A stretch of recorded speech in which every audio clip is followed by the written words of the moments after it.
graduation rates from our campuses in a new way. Graduation rates is something that our friends in the legislature and public and our students and parents, I think, want to know a lot about how we're doing. We describe it now in a different way than we have in the past. We differentiate between those students who enter prepared, ready to take credit-generating courses, and those who are being admitted underprepared. The graduation rates for those who are entering prepared exceeds that of those coming to us underprepared by 2 to 1. So the motivation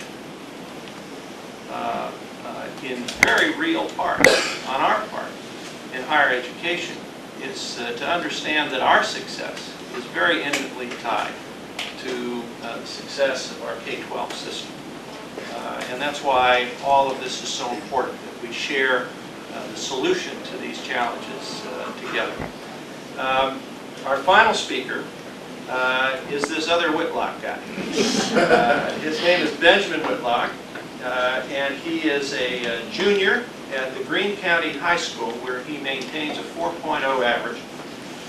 He's also involved in a variety of school and community activities, including being very actively involved in the Gear Up program. He is a Gear Up ambassador. He's also on the community problem-solving team, the Mayor's Youth Advisory Council, the Beta Club, a number of other extracurricular activities, including one of my favorite, the golf team. Ben, come on up. Thank you.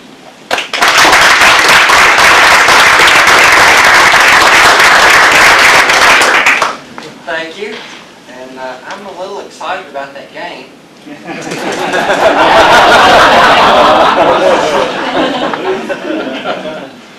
Thank you all for having me here today. Thank you for taking time out of your schedule to listen to what I have to say. I should warn you though, I'm an excited individual, and it tends to be a little bit contagious. I'm excited about life. I'm excited about my future. I'm excited that I live in a state that encourages growth and promotes excellence. Look around. What other states have leaders that are concerned with their future generations like ours? These people definitely deserve a round of applause.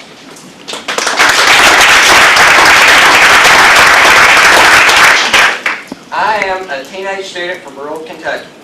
I've been going through Kentucky's education system for the past 12 years, and I'm currently in my senior year at Greene County High School. I know that there is something special in our schools, but in my opinion, we have a few barriers and innumerable possibilities. For instance, did you know that Kentucky-based programs like the Kentucky Governor Scholar Program is the longest and the largest youth program in our country? 5 weeks is a long time. Are you aware that nonprofit businesses like the Center for Rural Development are serving Appalachia and southeastern Kentucky? The Rogers Scholar Program, in addition to the Rogers Explorer Program and the Entrepreneurial Leadership Institute, reach hundreds of middle and high school students each year. What about Go Higher Kentucky? And I'm always surprised to hear that many have not heard of Gear Up Kentucky, who help Kentucky's youth gain early awareness and readiness through undergraduate programs. Oh, a lot to Gear Up, who, by the way, is a major supporter of the Commonwealth.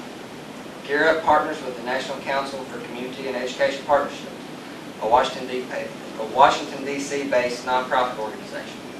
In 2009, I was lucky enough to be sent to San Francisco, California for the NCCEP Youth Leadership Summit by Western Kentucky University Gear Up. This last summer, Gear Up sent 2 more Kentucky scholars, Surya Green from Tates Creek High School in Lexington and Sarah Hamby from Mayfield High School in Mayfield to the Youth Leadership Summit in Washington, D.C. Gear Up takes countless youth groups to high school students on college tours, and they truly encompass the essence of involvement by the students, the parents, and the schools. The point I'm trying to make is this, that the Commonwealth of Kentucky has the programs in place. We have the leaders.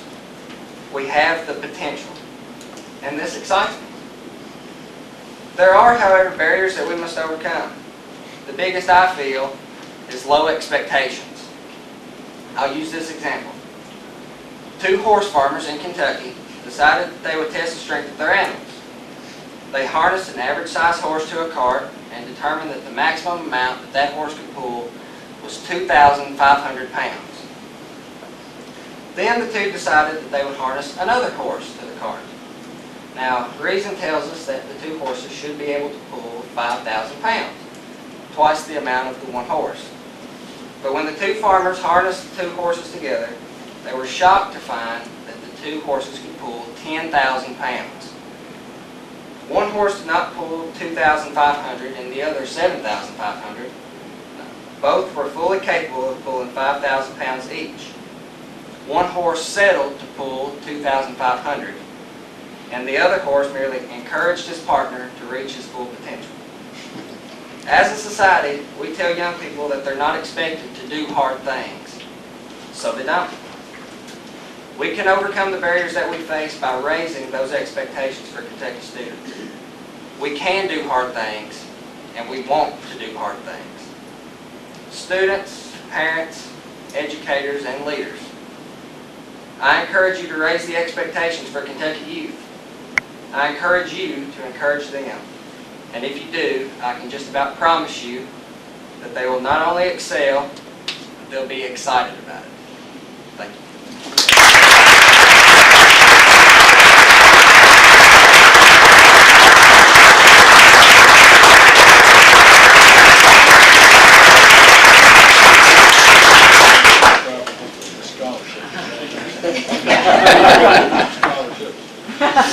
See, here's what's going on. All these presidents are sitting up here saying, how do we